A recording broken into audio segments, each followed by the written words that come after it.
जय हिंद मेरे सेठ श्रेणियों, और आप सभी का स्वागत है प्रीतम एकेडमी परिवार में। और मैं हूं पंकज कुमार। तो जैसा कि अगर आपको याद होगा तो हम लोगों ने ये जो वायरल इंपॉर्टेंट क्वेश्चंस का सेट 1 और सेट 2 बात किया था, जिसमें 20 + 20 यानी कि सेट 1 में 20 क्वेश्चन और सेट 2 में हम लोगों ने 20 क्वेश्चन पर डिस्कस किया था। और उसके बाद अभी आज मैंने एक सेट लिया है जिसपे हम लोगों ने 2020 का जो भी एग्जाम में पूछा गया क्वेश्चन था उसको हम लोगों ने कवर किया। तो अब हम लोग जो है आपका सेट 4 पे बात करेंगे और इस पे हम लोग 30 प्रश्नों पे यानी कि 25+ प्रश्नों पे क्या करेंगे, डिस्कस करेंगे। और यहां से आपके बोर्ड एग्जाम में क्वेश्चन हुबहू पूछ लिया जाएगा। तो अगर आप ध्यान से देखोगे तो ये सारे के सारे क्वेश्चन मैंने पहले करवा दिया है। तो इसका अगर आपको पीडीएफ चाहिए तो आप हमारे टेलीग्राम ग्रुप पे और साथ ही साथ व्हाट्सएप ग्रुप पे क्या हो सकते हो, आप ज्वाइन हो सकते हो, जिसका लिंक जो है मैं डिस्क्रिप्शन बॉक्स में डाल दूंगा। ठीक है, तो बात करेंगे आज के क्वेश्चन पे। तो देख सकते हो सबसे पहला जो क्वेश्चन है, क्योंकि अभी तक हम लोगों ने 40 प्रश्नों पर डिस्कस कर लिया था, तो अब बात करते हैं 41 नंबर के प्रश्नों पे और यहां से सारे प्रश्नों को हम लोग खत्म करेंगे। प्रश्न क्या है, एशियाटिक सोसाइटी ऑफ बंगाल का गठन कब किया गया था? एशियाटिक सोसाइटी ऑफ बंगाल का गठन कब किया गया था? तो अगर मैं बात करूं इसका गठन का, तो इसका जो गठन है ना माय डियर फ्रेंड, वो 1784 में किया गया। कब किया गया? 1784 में। पूरा डेट का बात किया जाए तो 15 जनवरी 1784। अब जब ये एशियाटिक सोसाइटी ऑफ बंगाल का गठन किया जा रहा था ना, उस समय मैं गवर्नर जनरल का बात करूं तो लॉर्ड वारेन हेस्टिंग था। कौन था? Lord Warren Hastings. तो पूछ लिया जाएगा कि एशियाटिक सोसाइटी ऑफ बंगाल के गठन के समय गवर्नर जनरल कौन था, तो क्या बोलोगे? Lord Warren Hastings. बात करते हैं आगे। तो अगला प्रश्न है आपका 42 नंबर का कि 1791 ईस्वी में बनारस में हिंदू कॉलेज की स्थापना किसने की थी? हिंदू कॉलेज की स्थापना किसने किया था? तो अगर बात किया जाए 1791 में अगर हिंदू कॉलेज का, तो किसके द्वारा किया गया था? Jonathan Duncan. और इसके साथ और एक व्यक्ति था जिनका नाम क्या था? लॉर्ड, क्या नाम था? Lord Cornwallis. आपको याद रखना है, दोनों ने मिलकर क्या किया था? हिंदू कॉलेज बनारस का स्थापना किया था। कितना में? 1791 में, जोनाथन डंकन और लॉर्ड कर्नवालिस के द्वारा। अगला प्रश्न 43 नंबर का कि भारतीय शिक्षा का मैग्ना कार्टा किसे कहा जाता है? और ये एक रिपोर्ट है, यानी कि एक तरह का रिपोर्ट था, तो उसके द्वारा कहा गया। तो ये रिपोर्ट है क्या? प्रश्न पूछेगा कि भारतीय शिक्षा का मैग्ना कार्टा किस रिपोर्ट को कहा गया, ऐसा भी प्रश्न पूछेगा। ऑप्शंस क्या है? मैकॉले रिपोर्ट, क्या रेले आयोग है ना, सेंडर रिपोर्ट, या क्या है बूट्स डिस्पैच। तो आंसर क्या होगा? Boots dispatch. ये जो बूट्स डिस्पैच है, ऑप्शन नंबर डी जो है, यही क्या है? भारतीय शिक्षा का मैग्ना कार्टा कहा जाता है। आगे बढ़ते हैं, प्रश्न है आपका 44 नंबर का कि डब्ल्यू हंटर आयोग किससे संबंधित है? जो डब्ल्यू हंटर आयोग है ये किससे संबंधित है? ऑप्शंस क्या? अकाल, भूमि सुधार, शिक्षा का विकास, वन का विकास। तो क्या होगा? शिक्षा का विकास। और रखिएगा ये महिलाओं के शिक्षा के विकास पर काम किया था। तो ऑप्शन नंबर सी क्या होगा आपका? सही होगा। आगे बढ़ते हैं, आपका 45 नंबर का प्रश्न है डाउन शीतोष्ण घास का मैदान कहां मिलता है? ये जो डाउन शीतोष्ण घास का मैदान है वो कहां मिलता है? ऑप्शन क्या है? उत्तरी अमेरिका, यूरोप, एशिया या ऑस्ट्रेलिया। तो क्या होगा? ऑस्ट्रेलिया में मिलता है। ऑप्शन नंबर डी क्या होगा दोस्तों? करेक्ट हो जाएगा। आगे बढ़ते प्रश्न है आपका रोपण कृषि का उदाहरण है। तो रोपण कृषि आपने पढ़ा होगा कृषि में, जैसे हम लोगों ने पढ़ा था, एक आपका हो गया प्रारंभिक जीवन निर्वाह कृषि हुई, हम लोगों ने पढ़ा था मौसमी खेती। तो उसी तरह क्या होता है? रोपण जो खेती होता है जिसमें एक वाणिज्यिक खेती होता है, तो रोपण कृषि में क्या होता है कि बहुत बड़े भूमि में जब एक ही प्रकार के फसल को उगाया जाता है तो उसको रोपण कृषि बोलते हैं। उसमें से रबड़, चाय और मसाले, ये सारे के सारे क्या रोपण कृषि के अंतर्गत है। तो ऑप्शन नंबर डी क्या होगा आपका? करेक्ट हो जाएगा। आगे बढ़ते हैं, प्रश्न आपका 47 नंबर का कि झारखंड को सामान्यतः कितने कृषि प्रदेशों में बांटा गया? देखो ये आपको इसका आंसर जो है ना, आपको क्या करना है? कमेंट बॉक्स में बताना। मैं देखना चाहता हूं कि आपको इसका आंसर आता है कि नहीं। आप मुझे कमेंट बॉक्स में बताना, मैं वहां पे आपको बताऊंगा कि ये जो आप आंसर दे रहे हो वो सही है कि गलत है। आगे बढ़ते हैं, प्रश्न आपका चावल का सबसे बड़ा उत्पादक देश कौन सा है? तो चीन जो है ना, गौर कीजिएगा, चीन क्या है? सबसे बड़ा चावल का उत्पादक देश है। अगला प्रश्न आपका संविधान के किस अनुच्छेद में अस्पृश्यता का उन्मूलन का प्रावधान किया गया है? तो अनुच्छेद 17 का क्या? अनुच्छेद 17 जो है इसका आपका सही होगा। याद करने का तरीका समझेगा कि जब हमारे 18 साल की आयु होती है ना, उस समय हमें सब पता चल जाता है कि क्या गलत हुआ है, क्या गलत नहीं हुआ है। तो छुआछूत कब तक चलता है? अस्पृश्यता माने छुआछूत की भावना कब तक माइंड में रहेगा? तो उससे 1 साल पहले तक हमको पता, इसके बारे में पता नहीं होगा। तो इसीलिए याद रखिएगा अनुच्छेद 17 क्या होगा, इसका आंसर होगा, जो कि मैं इस तरह से मैं चीजों को याद मैंने किया है। अगले प्रश्न में बात करेंगे। प्रश्न है आपका कि झारखंड में लगभग कितनी प्रतिशत आबादी अनुसूचित जनजाति की है?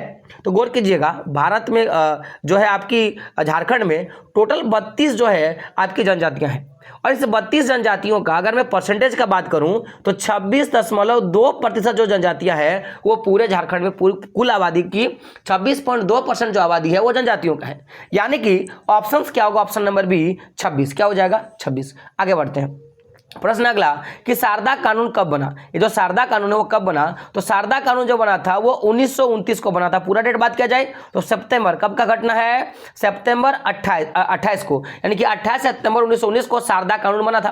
और आपको पता होगा शारदा कानून है क्या, तो ये बाल विवाह के ऊपर जो कानून बनाया गया था कि कितने साल में लड़कियों की शादी दी जाएगी, लड़कों का शादी दिया जाएगा, तो ही था शारदा कानून। ठीक है, तो कब होगा आपका 1929, 28 सितंबर 1929 आपको याद रखना है। अगला प्रश्न है आपका कि सर्वप्रथम सती प्रथा पर रोक लगाने में सराहनीय भूमिका किसने निभाई, यानी सती प्रथा का रोक सबसे पहले किसने लगाया था। और आप सबको पता होगा इसका आंसर क्या होगा, राजा राम मोहन राय। आपने पता होगा राजा राम मोहन राय जो है वो आपका ब्रह्म समाज का संस्थापक है, तो ऑप्शन नंबर क्या होगा, बी आपका क्या होगा, सही होगा। आगे बढ़ते हैं। प्रश्न आपका सर्वप्रथम, देखिए यहां पे गौर करना, यहां पे आपका 52 के बाद 53 जो है नंबर छूट गया, सीधा 54 पे आ गया, तो उस पर आपको टेंशन नहीं लेना है। प्रश्न क्या आपका, सर्वप्रथम पुणे में विधवा आश्रम की स्थापना किसने किया था, तो पंडित जो है पंडित रामाबाई ने विधवा आश्रम की स्थापना जो है पुणे में किया था। आगे बढ़ते हैं। अगला प्रश्न है आपका 54 के बाद है आपका 55 नंबर का प्रश्न है कि हिंदू विधवा पुनर्विवाह अधिनियम को मान्यता कब मिला था। हिंदू विधवा पुनर्विवाह यानी कि पहले आपको पता होगा सती प्रथा के अंतर्गत कि जो जिस भी महिला का पति मर जाता था उसे अपने पति के साथ ही उनको चिता में जला दिया जाता था, या उनको अगर नहीं भी जलाया जाता था तो उनको शादी करने का हक नहीं दिया जाता था। तो ये जो बाद में एक कानून लाया गया जिसमें हिंदू जो विधवा लोग हैं वो अपना शादी फिर से कर सकते, उसको मान्यता दिया गया। तो कब का बात है, तो ये कब का बात है आपका 1856 का। ऑप्शन नंबर क्या होगा, बी आपका क्या होगा, सही होगा। क्या बात होगा जो है आपका 1856 क्या होगा, सही होगा। और आप मुझे ये बता दो कि ये जो 1856 का जब घटना हुआ, यानी कि ये जो हिंदू विधवा पुनर्विवाह की जो अधिनियम मान्यता दिया गया 1856 में, तो उस समय गवर्नर जनरल कौन था, उस समय ये गवर्नर जनरल कौन था, मैं आपको इतना बता दूं, उस समय हमारा पहला गवर्नर जनरल था। आप मुझे कमेंट में बताना कि वो कौन था। अगला प्रश्न बात करेंगे। प्रश्न क्या आपका, स्वच्छ भारत अभियान किस राजनेता के जन्म दिवस पर 2014 से आरंभ किया गया। तो आपको ये याद होगा कि गाड़ी वाला आया घर से कचरा निकाल, जो अपने हमेशा जो टाइटल वाला गाना सुनते हो ना, तो वो स्वच्छ भारत अभियान के तहत ही वो जो चला जाता है, स्वच्छ भारत का इरादा कर लिया हमने, अपने लास्ट में जो क्वेश्चन होता है, तो वो किसके लिए किया गया था। तो आपको पता है 2014 में नरेंद्र मोदी के हाथों से किया गया था। तो किसके जन्म दिवस पर, तो हमारे बापू, हमारे पूरे देश के दादाजी है ना, महात्मा गांधी के जन्म दिवस पर यह काम किया गया था। तो ऑप्शन नंबर बी क्या होगा, आपका सही होगा।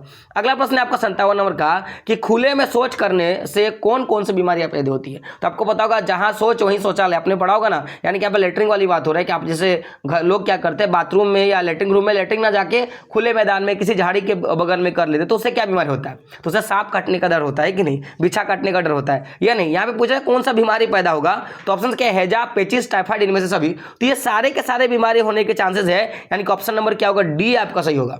ठीक है, आगे बढ़ते हैं। अगला प्रश्न है आपका 58 नंबर का कि झारखंड में भीमराव अंबेडकर आवास योजना का शुभारंभ कब किया गया। झारखंड में भीमराव अंबेडकर आवास योजना का शुभारंभ कब किया गया, तो 15 अप्रैल 2016। कब का बात है, 15 अप्रैल 2017 का। आप मुझे बता दो भीमराव अंबेडकर का जन्म कहाँ हुआ और भीमराव अंबेडकर जो है किस राज्य से संबंधित है। आप मुझे कमेंट बॉक्स में क्या करो, मुझे बता दो। आगे बढ़ते हैं। अगला प्रश्न है आपका कि गांवों में पानी, नाली आदि की आपूर्ति करने की जवाबदेही किसको है। यानी कि गांव में आप देखोगे पानी के लिए चापाकल देना या नल देना, या आपके गांव में आप देखते हो कि नाला बना दिया जाता है ना, तो वो सारी आपूर्ति जो है कौन करता है, उसका जवाबदेही कौन है।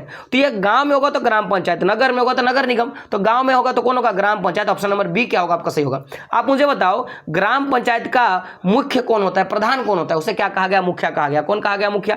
ठीक है, और जो आपके नगर निगम होते हैं उनके प्रधान कौन होते हैं, मेयर होते हैं। आपको यह बात याद रखना है। आगे बढ़ते प्रश्न आपका कि समाज के लोगों के बीच भेदभाव को मिटाने में निम्न में से कौन मदद करता है। ऑप्शन क्या है, अनुशासन, नौकरी, शिक्षा या लड़ाई। तो लोग लड़ाई बोल देंगे, लड़ लेना है सर, है ना यार, यहाँ पे सर फोड़ने वाली बात नहीं है। यहाँ पे जो भेदभाव को मिटाने का काम करेगा, जब लोग शिक्षित होंगे, लोगों को पता चलेगा नहीं ये सारी चीजें नहीं होती, ऐसा चीजें नहीं होनी चाहिए, तो शिक्षा होगा। ऑप्शन नंबर क्या होगा? सी होगा। लड़ाई नहीं मार देना आप लोग को, ठीक है ना। आगे बात करते हैं। अगला प्रश्न है आपका, स्वामी विवेकानंद ने इनमें से किसकी स्थापना किया था? स्वामी विवेकानंद ने किसका स्थापना किया था? ऑप्शन क्या? आर्य समाज, सत्य शोधक समाज, रामकृष्ण मिशन और क्या ब्रह्म समाज। तो देखिए स्वामी विवेकानंद जो है इन्होंने किसका स्थापना किया था आपका? इन्होंने क्या था आपका? रामकृष्ण मिशन का। किसका किया था? रामकृष्ण मिशन का। और साथ साथ में रामकृष्ण मठ का भी किया था। और रखिएगा वेदांत, जो आपका वेदांत मिशन है, वेदांत सोसाइटी, उसका भी स्थापना जो है आपका स्वामी विवेकानंद जी के द्वारा किया गया था। ऑप्शन नंबर सी क्या होगा आपका? सही होगा।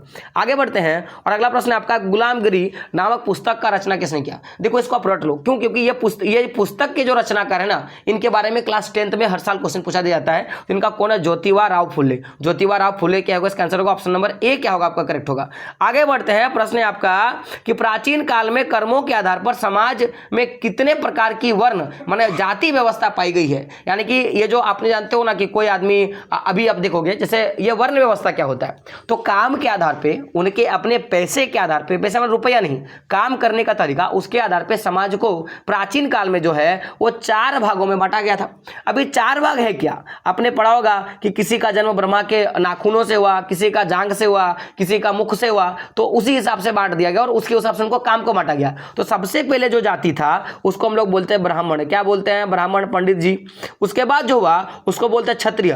क्षत्रिय, ठीक है। क्षत्रिय के बाद कौन आता है आपका? वैश्य। और वैश्य के क्या बाद आता है? कौन आता है? शूद्र। तो 4 जाति क्या हो गया? ब्राह्मण, क्षत्रिय, वैश्य और शूद्र। ये 4 वर्ण व्यवस्था प्राचीन काल में थी, ठीक है। आगे बढ़ते हैं। अगला प्रश्न है आपका, डॉक्टर भीमराव अंबेडकर किस आंदोलन का नेतृत्व किया था? इनमें से जो आंदोलन है उसमें किसका किया था? ऑप्शंस के अलीगढ़ आंदोलन, दलित आंदोलन, यंग बंगाल आंदोलन, इनमें से कोई नहीं। तो देखिए इसका क्या होगा? दलित आंदोलन का जो नेतृत्व है वो भीमराव अंबेडकर के द्वारा किया गया था। और वहीं अलीगढ़ आंदोलन जो है वो किसके द्वारा किया गया था? तो सर सैयद अहमद खां के द्वारा, एक मुस्लिम नेता थे। तो अलीगढ़ आंदोलन सर सैयद अहमद खां के द्वारा, ठीक है। और वहीं बात किया जाए यंग बंगाल आंदोलन का, तो हेनरी लुई बिलियन, क्या नाम है? हेनरी लुई बिलियन डेरेजियो, उसके द्वारा जो है यंग बंगाल आंदोलन का जो है नेतृत्व किया गया था।